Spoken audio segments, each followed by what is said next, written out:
جباليا نهدي هذه العملية إلى شيخنا المجاهد القائد يحيى السنوار أبا إبراهيم الذي ارتقى مقبل غير مدبر.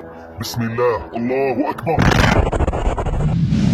Sayap bersenjata pejuang Palestina mengumumkan keberhasilan operasi di jalur Gaza Utara pada Minggu 20 Oktober dengan gugurnya salah satu komandan tertinggi Israel yang dilaporkan.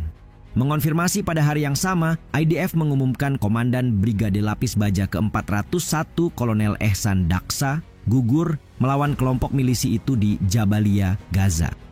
Menghadapi pembalasan yang tak kalah brutal, berikut fakta di balik operasi Brigade Al-Qassam yang menyebabkan kekacauan pada rantai komandan militer Israel.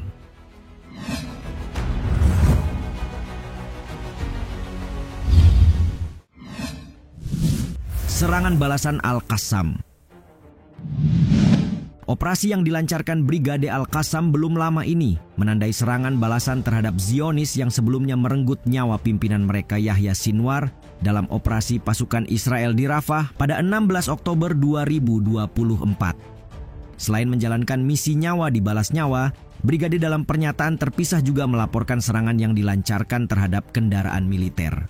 Sebagaimana English News mengutip, pasukan Al-Qassam telah menargetkan tank Merkava Israel dengan rudal Yasin 105 dan pengangkut personel lapis baja Namer dengan rudal tandem di sebelah barat kamp Jabalia.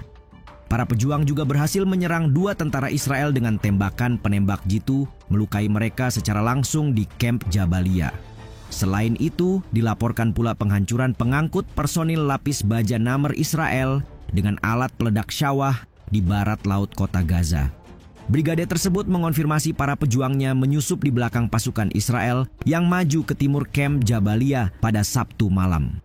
Untuk selanjutnya mencatatkan keberhasilan setelah menargetkan 2 pengangkut personil lapis baja Israel yang mengakibatkan kematian dan cedera di antara pasukan.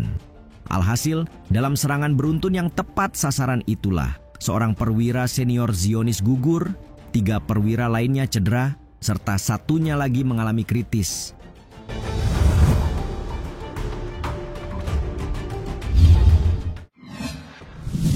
Kronologi gugurnya sang komandan. Militer Israel mengumumkan pada hari Minggu bahwa Komandan Brigade Lapis Baja ke-400 satu Angkatan Pertahanan Israel, Kolonel Ehsan Daksa gugur dalam pertempuran di Gaza Utara. Berdasarkan penyelidikan yang dihimpun Time of Israel, perwira senior berusia 41 tahun itu berada di luar tanknya bersama perwira lain ketika mereka terkena alat peledak di Jabalia. Daksa selaku komandan batalion ke-52 Brigade bersama 2 perwira lainnya keluar dari tank mereka dan berjalan beberapa meter ke sebuah titik pengamatan. Namun naas, lokasi itu ternyata telah dipasangi jebakan dengan bahan peledak, mengakibatkan Daksa meninggal di tempat dengan luka serius, sedang 2 lainnya terluka dengan kondisi ringan dan sedang. Daksa telah mengambil alih komando Brigade ke-401 pada bulan Juni. Pada tanggal 7 Oktober, meskipun tidak bertugas, ia menuju ke Israel Selatan untuk melawan serangan milisi Gaza, termasuk memimpin serangan balik ke daerah persimpangan Erez yang telah diambil alih oleh kelompok tersebut. Presiden Isaac Herzog mengatakan bahwa kematian Daksa merupakan kerugian bagi Israel dan masyarakat Israel secara keseluruhan. Ia bersama petinggi lainnya termasuk Benjamin Netanyahu hingga Menteri Pertahanan Yoav Gallant memberikan penghormatan setelah Kolonel Ehsan Daksa dinyatakan gugur dalam medan perang.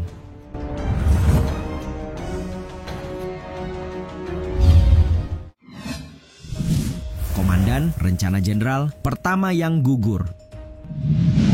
Pernahkah kalian mendengar tentang Rencana Jenderal?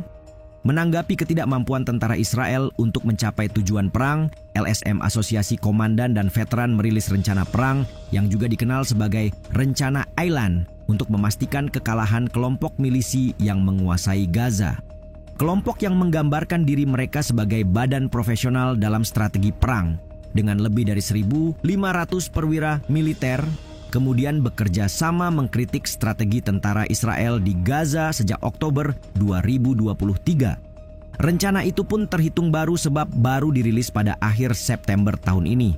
Namun tahukah kalian, operasi militer terbaru Jabalia yang menyebabkan kematian Kolonel Ehsan Daksa dianggap sebagai kejatuhan mengingat Daksa merupakan salah satu pemimpin rencana jenderal. Dalam istilah yang paling sederhana, rencana jenderal bertujuan mengubah Gaza menjadi zona militer tertutup. Artinya, warga sipil akan dipaksa meninggalkan rumah mereka oleh tentara di darat atau menghadapi kelaparan dan kematian. Daksa dilaporkan sempat berfoto bersama warga sipil Palestina saat ia mengawasi pelaksanaan pembersihan etnis di Jabalia. Mengutip Al-Sarirah, rencana jenderal dicetuskan untuk mencapai 4 tujuan utama. Di antaranya, mengubah doktrin perang, beralih dari konsep pencegahan ke konsep ketegasan, memperkenalkan perwira yang lebih agresif ke staf umum untuk mengelola tentara, dan mencapai kemenangan melawan musuh di semua lini.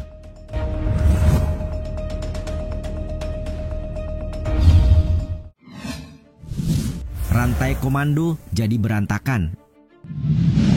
Keberhasilan pejuang Palestina menyingkirkan sejumlah perwira tinggi Israel sejauh ini menandai kesuksesan mereka membuat rantai komando IDF terguncang. Bagaimana tidak, menghadapi krisis dalam rantai komandonya, Al-Mayadin melaporkan Komando Militer Israel menunjuk wakil kepala divisi ke-162 untuk memimpin brigade ke-401 untuk sementara waktu. Lebih jauh menyoroti krisis sistematis yang diderita, penyergapan terbaru akan memaksa Letnan Kolonel Daniel Ella, mantan komandan batalion ke-52 yang terluka cukup parah pada bulan Juli, untuk kembali memimpin batalion tersebut setelah penggantinya terluka parah pada hari Minggu. Selanjutnya, Kolonel Benny Aharon yang telah menyerahkan jabatan Panglima Brigade 401 kepada Daksa pada 25 Juni 2024 akan diemban kembali sebagai Wakil Kepala Divisi 162. Secara keseluruhan, 6 kolonel IDF gugur dalam pertempuran, dengan 4 diantaranya merupakan korban serangan pada tanggal 7 Oktober. Satu-satunya kolonel lain yang gugur di jalur Gaza adalah Kolonel Itzhak Ben Basat, kepala tim komando terdepan Brigade Golani. Ia dilaporkan gugur bersama 8 tentara lainnya dalam penyergapan di lingkungan Shujaiya, kota Gaza, pada 12 Desember 2023.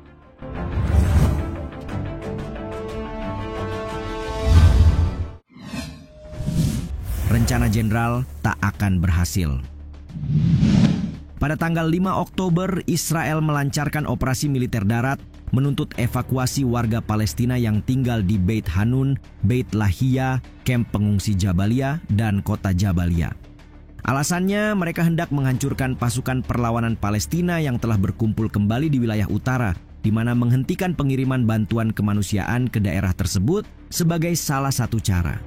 Namun para pengamat meragukan dalih militer dan memperkirakannya sebagai tahap pertama dari rencana jenderal. Sebab rencana ini seolah dijalankan untuk membersihkan Gaza Utara secara etnis sebagai bentuk hukuman kolektif terhadap warga Palestina. Meski begitu, sepak terjang serta kapasitas militer hingga ruang politik Israel cukup diragukan untuk melaksanakan rencana secara penuh. Samer Jaber, aktivis politik dan peneliti yang menulis untuk Al Jazeera, menyebut rencana jenderal mungkin berhasil jika Israel dapat melanjutkan tanpa kendala waktu atau sumber daya. Sementara sebagaimana diketahui, fokus IDF terbagi dengan perang di Lebanon dan potensi eskalasi dengan Iran. Hal inilah yang membuat kemungkinan militer Israel dapat mempertahankan operasi di Gaza tanpa batas waktu sangat kecil. Semangat keteguhan yang ditunjukkan oleh orang-orang untuk tetap tinggal di Gaza Utara pun seakan menantang efektivitas rencana. Lebih jauh, masih dipertanyakan berapa lama pasukan Israel dapat mempertahankan posisi mereka di Gaza Utara tanpa menderita korban yang terus bertambah, mengingat perlawanan terus berlangsung di sana.